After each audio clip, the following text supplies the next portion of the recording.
Welcome friends, প্রত্যেকে স্বাগত আমাদের ইউটিউব চ্যানেলে। আজকে যে বিষয় নিয়ে আমরা কথা বলবো সেটা হচ্ছে প্রাথমিকের ইন্টারভিউ প্রস্তুতি নিয়ে। অর্থাৎ এই প্রাথমিকের ইন্টারভিউ প্রস্তুতি, এই যে সেগমেন্ট আমরা শুরু করেছি এর দ্বিতীয় ক্লাসে আজকে আমরা চলে এসেছি।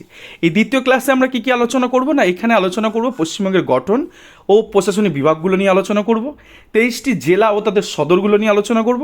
তার সাথে রাজ্যে অর্থাৎ এই পশ্চিমবঙ্গ রাজ্যে নতুন প্রস্তাবিত যে 7টি জেলা রয়েছে সেই জেলাগুলো কী কী সেটা নিয়ে আমরা একটা বিশদে আলোচনা করব।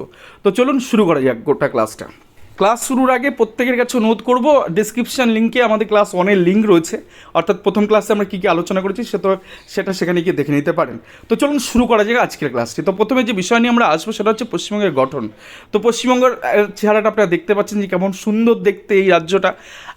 তো সেক্ষেত্রে এই পশ্চিমবঙ্গ রাজ্যের গঠন বলতে 1947 সাল যখন আমাদের ভারতবর্ষ স্বাধীন হয়, যখন স্বাধীনতা লাভ করে ভারতবর্ষ, তখন ব্রিটিশ ভারতের বাংলা প্রদেশ বিভাজনের পরিকল্পনা অনুযায়ী উক্ত প্রদেশের 14টি জেলা নিয়ে পশ্চিমবঙ্গ রাজ্য গঠিত হয়। একদম শুরুতে আমাদের 14টা রাজ্য, 14টা অ্যাকচুয়ালি জেলা কিন্তু সেই সময় ছিল। তো সেইখান থেকে জার্নিটা কী করে 23 হয় তার উপর একটা আলাদা ভিডিও আমরা তৈরি করবো। যাই হোক, তারপরে কী আছে দেখি, 1950 খ্রিস্টাব্দের 26শে জানুয়ারি পূর্বতন দেশীয় রাজ্য কোচবিহার একটি জেলারূপে পশ্চিমবঙ্গের অন্তর্ভুক্ত হয়। তো এইরকমভাবে 15তম জেলা, 16তম জেলা, 17, 18, 19, 20, 21, 22 এবং 23 অর্থাৎ 7ই এপ্রিল 2017 সালে পশ্চিম বর্ধমানকে ভেঙে দুটো বর্ধমানে ভাগ করা হয় এবং শেষতম জেলা পশ্চিম বর্ধমান। তার গোটা জার্নিটা কী করা হয় সেটা নিয়ে একটি আলাদা ভিডিওতে আমরা আলোচনা করব। সেখানে আমরা জানতে পারবো যে 15 থেকে 23-এর জার্নিটা কেমন হয়েছিল এবং কবে হয়েছিল। তো যাই হোক, এইটা গেল পশ্চিমের গঠন সম্পর্কে একটা ছোট্ট আলোচনা। এবার আমরা পশ্চিমবঙ্গের যে প্রশাসনিক বিভাগ রয়েছে সেই সম্পর্কে আমরা আলোচনা করব। তো গোটা পশ্চিমবঙ্গকে 5টা প্রশাসনিক বিভাগে ভাগ করা হয়েছে। কী কী, একটু এখানে ভুল আছে, এটা বর্ধমান হবে না, প্রথমটা জলপাইগুড়ি বিভাগ হবে, দেখুন ডান দিকে লেখা আছে। দেন তারপরে বর্ধমান বিভাগ, দেন প্রেসিডেন্সি বিভাগ, দেন মালদা, দেন মেদিনীপুর বিভাগ। তো এইভাবে 5টা বিভাগে ভাগ করে দেওয়া হয়েছে দাদা। এখন প্রশ্নটা হচ্ছে কোন বিভাগে কটা করে জেলা আছে, এটা কি করে মনে রাখবো? খুব সিম্পল, দেখুন আমি নামগুলো বলছি। দেখুন জলপাইগুড়ি, অনেকগুলো অক্ষর, অলমোস্ট প্রায় 6টা অক্ষর বা 5টা অক্ষরের বেশি রয়েছে। তো এই ক্ষেত্রে আমরা একে 5টি জেলা দিয়ে দিলাম এই জলপাইগুড়ি বিভাগে। দেন আমরা তারপরে চলে এসে বর্ধমান, দেখুন বর্ধমান 4টে অক্ষর, একে আমরা 4টে জেলা দেবো। দেন প্রেসিডেন্সি, দেখুন অনেকগুলো অক্ষর, অর্থাৎ 5-এর অধিক অক্ষর বা 5টা অক্ষর হচ্ছে, তো এক্ষেত্রে আমরা 5টা জেলা এই প্রেসিডেন্সি বিভাগকে দিয়ে দেবো। মালদা, দেখুন কম অক্ষর, তো একে আমরা 4টি জেলা দেবো। দেখুন মেদিনীপুর 5টা অক্ষর, তো একে আমরা 5টা জেলা দিয়ে দেবো। তাহলে 3টি এমন ডিভিশন আছে যেটা কিনা আমরা একটু বড়, সেগুলোকে আমরা 5টা করে জেলা দিলাম। দেখুন কী কী দেবো, জলপাইগুড়ি 5টা, প্রেসিডেন্সি 5টা, মেদিনীপুর 5টা, তাহলে 3 5 15টা জেলা দাদা হয়ে গেল। আর যে দুটো বিভাগ থাকলো, ছোট বর্ধমান নামে ছোট, কাজেও ছোট, তো সেক্ষেত্রে বর্ধমানকে আমরা দিয়ে দেবো 4টে জেলা। আর তার সাথে রয়েছে মালদা, সেটাও খুব ছোট আক্ষরিকভাবে, তো একে আমরা 4টে জেলা দিয়ে দেবো। তাহলে 15 আর 8 হয়ে গেল 23টা জেলা। এইভাবে কিন্তু মাথায় রাখতে হবে। এবার এইটা তো জেলার আমাদের ডিভিশনগুলো হয়ে গেল। এবার আমরা এই যে ডিভিশনে কটা করে জেলা আছে এটা যেমন পরিষ্কার হয়ে গেল, তেমনি আমাদেরকে মনে রাখতে হবে কোন ডিভিশনের মধ্যে, কোন প্রশাসনিক বিভাগের মধ্যে কটা জেলা আছে এবং সেই সাথে সাথে কোন কোন জেলা রয়েছে এবং তাদের জেলা সদরগুলো কী কী। তো কী করে মনে রাখবো, একদম চলুন শুরু করা যাক এই বিষয়টা নিয়েও। তো প্রথমে দেখুন একটু উত্তর দিক থেকে আসে যাক। উত্তরে কি আছে না, উত্তরে আছে হচ্ছে জলপাইগুড়ি বিভাগ। তো জলপাইগুড়ি দেখুন অনেকগুলো অক্ষর আমি বললাম, তো 5টা জেলা এখানে দিতে হবে। তো 5টা জেলার মধ্যে আমরা এখানে কী কী দিয়ে দেবো না, আমরা এখানে দিয়ে দেবো দার্জিলিং, এখানে দিয়ে দেবো কালিম্পং, দেবো জলপাইগুড়ি, দেবো আলিপুরদুয়ার, দেবো কোচবিহার। তাহলে 5টা জেলা হয়ে গেল। দেখুন ওই মাথাটুকু, পশ্চিমবঙ্গের ওই মাথাটুকু যদি আমরা রেখে দিই তাহলে এখানে 5টি জেলা পাচ্ছি, দার্জিলিং, কালিম্পং, জলপাইগুড়ি, আলিপুরদুয়ার, কোচবিহার। খুব মজার বিষয় হচ্ছে এই জেলাগুলোর নামেই কিন্তু এখানে জেলা সদরগুলো রয়েছে, অর্থাৎ দার্জিলিং, কালিম্পং, জলপাইগুড়ি, আলিপুরদুয়ার, কোচবিহার। তো দেখুন কি সুন্দরভাবে আপনি মনে করতে পারলেন। তাহলে জলপাইগুড়ি ডিভিশনে 5টি জেলা রয়েছে এবং তাদের সদরগুলো কিন্তু আপনাদের মুখস্থ হয়ে গেল। একটু ছবি দেখে পড়বেন, এক্ষেত্রে মুখস্থ হয়ে যাবে।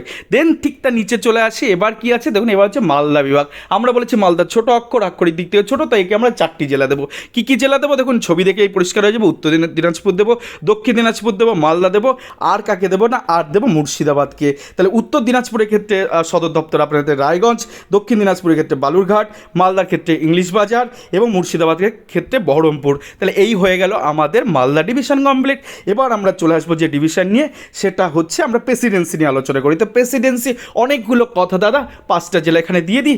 কী দেবো না, 24 পরগনাকে আগে এখানে এনে দিই। তো 24 পরগনার ক্ষেত্রে উত্তর 24 পরগনার ক্ষেত্রে তার সদর দপ্তর হচ্ছে বারাসাত, দক্ষিণ 24 পরগনার ক্ষেত্রে দাদা আলিপুর। এবার দাদা চলে আসে খুব বড় যে জমজমাট শহর, আমাদের প্রাসাদের নগরী, আমাদের আনন্দের শহর, আমাদের মিছিলের শহর, কলকাতাকে দিয়ে দেবো। অর্থাৎ কলকাতা জেলা, তো কলকাতা জেলাটা সদর শহর দাদা কলকাতা। এবার চলে আসবো কাকে না, এবার যেটা দেবো সেটা হচ্ছে হাওড়া, হাওড়ার ক্ষেত্রে জেলা সদর হাওড়া। আর নদিয়া থেকে গেল এদিকে বাংলাদেশ বর্ডারের কাছে, তো নদিয়ার ক্ষেত্রে কৃষ্ণনগর হচ্ছে তার সদর। তাহলে প্রেসিডেন্সি 5টা জেলা এখানে থাকার কথা, 5টা জেলা আমরা দিয়ে দিলাম। এখানে কাকে কাকে দিলাম আরেকবার বলি, 24 পরগনাকে দিয়েছি, কলকাতাকে দিয়েছি, হাওড়াকে দিয়েছি, নদিয়াকে দিয়েছি। হয়ে গেল দাদা প্রেসিডেন্সি ডিভিশন কভার। দেন দাদা চলে আসবো বর্ধমান বিভাগে। বর্ধমানের ক্ষেত্রে একদম সরাসরি 2 বর্ধমানকে আগে দিয়ে দিই। তো একটা পূর্ব বর্ধমান, একটা পশ্চিম বর্ধমান। পূর্ব বর্ধমানের ক্ষেত্রে তার সদর হচ্ছে বর্ধমান, আর পশ্চিম বর্ধমানের ক্ষেত্রে ইন্ডাস্ট্রিয়াল বেল্ট, তো সেখানে আসানসোলকে দিয়ে দিই আর তার সদর। তো আর দুটো থেকে গেল দাদা, হুগলিকে নিয়ে নিই, হুগলির ক্ষেত্রে হচ্ছে চুঁচুড়া। আর বীরভূমকে নিয়ে নিই দাদা, তো বীরভূমের ক্ষেত্রে হচ্ছে সিউড়ি। তো এই দেখুন আমাদের যেহেতু বর্ধমান ছোট বললাম আক্ষরিক দিক থেকে, তো 4টি জেলা এখানে দিয়ে দিলাম। কী দিলাম, 2 বর্ধমানকে দিলাম, হুগলিকে দিলাম, বীরভূমকে দিলাম। হয়ে গেল দাদা এটা কমপ্লিট। এবার দাদা চলে আসলো একদম লাস্ট যেটা রয়েছে, সেটা হচ্ছে মেদিনীপুর ডিভিশন।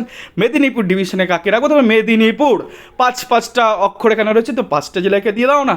2 মেদিনীপুরকে দিয়ে দিলাম দাদা। 2 মেদিনীপুরের ক্ষেত্রে পূর্ব মেদিনীপুরে দাদা তমলুক হচ্ছে খুব বিতর্কিত বা খুব, এবং এই লোকসভা নির্বাচনে খুব তাৎপর্যপূর্ণ একটি কেন্দ্র। তো মেদিনীপুরের ক্ষেত্রে সদর হচ্ছে পূর্ব মেদিনীপুরের ক্ষেত্রে সদর হচ্ছে তমলুক, পশ্চিম মেদিনীপুরের ক্ষেত্রে মেদিনীপুর হচ্ছে তার সদর। এবার চলে যায় দাদা ঝাড়গ্রাম, তো ঝাড়গ্রামের ক্ষেত্রে ঝাড়গ্রাম হয়ে গেল। আর একটা নেব দাদা এখানে, দুটো নেব অ্যাকচুয়ালি, একটা হচ্ছে বাঁকুড়া, বাঁকুড়ার ক্ষেত্রে দাদা বাঁকুড়া রয়েছে। আর একটা থেকে গেল সেটা হচ্ছে পুরুলিয়া, তো পুরুলিয়ার ক্ষেত্রে পুরুলিয়া। তো দাদা এই মেদিনীপুরের ডিভিশনের ক্ষেত্রে আমরা 5টা জেলা দিলাম, 2 মেদিনীপুরকে দিয়েছি, তার সাথে ঝাড়গ্রামকে দিলাম, তার সাথে বাঁকুড়াকে দিলাম, আর তার সাথে পুরুলিয়াকে দিলাম। তাহলে এইভাবে কিন্তু ডিভিশনটা আমি মনে রাখতে পারি। তাহলে আমি কীভাবে একবার ছোট্ট রিপিট করাই, প্রথম থেকে জলপাইগুড়ি দাদা অনেকগুলো কথা, 5টা জেলা ওখানে দিয়েছি। দেন তারপরে চলে এসেছি মালদা বিভাগ, সেক্ষেত্রে আমরা ছোটো অক্ষর, তো 4টে জেলা ওখানে দিয়েছি। তারপর দাদা চলে আসলাম কোথায় না প্রেসিডেন্সি, সেখানে অনেকগুলো অক্ষর, তো 5টা জেলা দিলাম। দেন দাদা চলে আসলাম বর্ধমান, ছোটো 4টে অক্ষর, তো 4টে জেলা দিলাম। আর দাদা এদিকে দিলাম মেদিনীপুর, 5টা অক্ষর, 5টা জেলা দিয়ে দিলাম। আশা করি সদরগুলো মুখস্থ হয়ে গেছে। তো এইভাবে কিন্তু আমরা মাথায় রাখতে পারি এই যে পশ্চিমবঙ্গের প্রশাসনিক বিভাগ এগুলোকে। তাহলে দাদা 23টা জেলা এবং তার 5টি প্রশাসনিক বিভাগ সম্পর্কে এবং তার সদরগুলো সম্পর্কে আমরা একটা স্বচ্ছ ধারণা পেলাম। এবার দাদা আমাদের এই 23টা জেলার পরে প্রথমে স্বাধীনতার সময় আমাদের দেখলাম 14টা জেলা ছিল, দেন পরবর্তীতে 14 থেকে জার্নিটা 21-এ দাঁড়িয়ে গেল, এবার মানে 23-এ দাঁড়িয়ে গেল, অ্যাকচুয়ালি 23টা জেলা হয়ে গেল। এবং পরবর্তী ক্ষেত্রে মাননীয় মমতা বন্দ্যোপাধ্যায় আমাদের পশ্চিমবঙ্গ রাজ্যের মুখ্যমন্ত্রী, তো তিনি আরও 7টি জেলা তিনি প্রস্তাব রেখেছেন নতুন জেলা হিসেবে। তো সেগুলো কী কী একটু জেনে নিই। তো 7 নতুন জেলার মধ্যে সুন্দরবন একটি জেলা, যেটা দক্ষিণ 24 পরগনা ভেঙে হতে চলেছে। দেন ইছামতি, উত্তর 24 পরগনা বনগাঁ মহকুমা এবং বাগদা নিয়ে এটা হতে চলেছে। দেন বসিরহাট একটি আলাদা জেলা হিসেবে পরিগণিত হতে পারে। দেন রানাঘাট, দেন বিষ্ণুপুর, দেন বহরমপুর, দেন কান্দি। তো এই রকম নতুন 7টি জেলা কিন্তু প্রস্তাবিত হিসেবে রাখা হয়েছে এবং যথাসম্ভব এইগুলো কিন্তু ইমপ্লিমেন্ট আগামী দিনে হতে পারে। তো আপনাদের মনে রাখতে হবে এইভাবেই যে 23টা জেলা, প্রথম কথা 14টা জেলা, দেন তারপরে জার্নি থেকে আমরা 23টা জেলা সম্পর্কে ওয়াকিবল হলাম, তার প্রশাসনিক বিভাগগুলো হয়ে গেল। দেন এই 7টা জেলা যখন ইন্ট্রোডিউস হবে তখন কিন্তু প্রশাসনিক স্ট্রাকচারের উপর তার প্রভাব পড়বে, কারণ তখন প্রশাসনিক স্ট্রাকচার একটু অদলবদল হয়ে যাবে, তখন আবার নতুন করে এটাকে কিন্তু মডিফিকেশন করে পড়তে হবে। তো আপাততভাবে কি পড়তে হচ্ছে এখান থেকে, পশ্চিমবঙ্গের গঠনটা আমরা দেখলাম, কত সালে পশ্চিমবঙ্গের গঠন হয়, তখন তৎকালীন কতগুলো জেলা ছিল, পরবর্তী ক্ষেত্রে জেলার সংখ্যা 23টা হলো, সেক্ষেত্রে তার প্রশাসনিক বিভাগের কোনটা কার মধ্যে পড়ছে, কতগুলো করে জেলা আছে, সেই সাথে সাথে আমাদের যেটা করতে হলো তার সদরগুলো আমরা পড়ে ফেললাম এবং সেই সাথে নতুন যে প্রস্তাবিত 7টি জেলা সে সম্পর্কে একটা সম্যক ধারণা কিন্তু আমরা নিয়ে রাখলাম। তো এই ছিল আজকের সেকেন্ড ক্লাস। আশা করি ক্লাসটা আপনাদের ভালো লেগেছে। যদি ভালো লেগে থাকে তাহলে চ্যানেলটিকে অবশ্যই একটু সাবস্ক্রাইব করে দিন এবং লাইক শেয়ার কমেন্ট করে চ্যানেলটির সঙ্গে থাকুন। ধন্যবাদ সকলকে।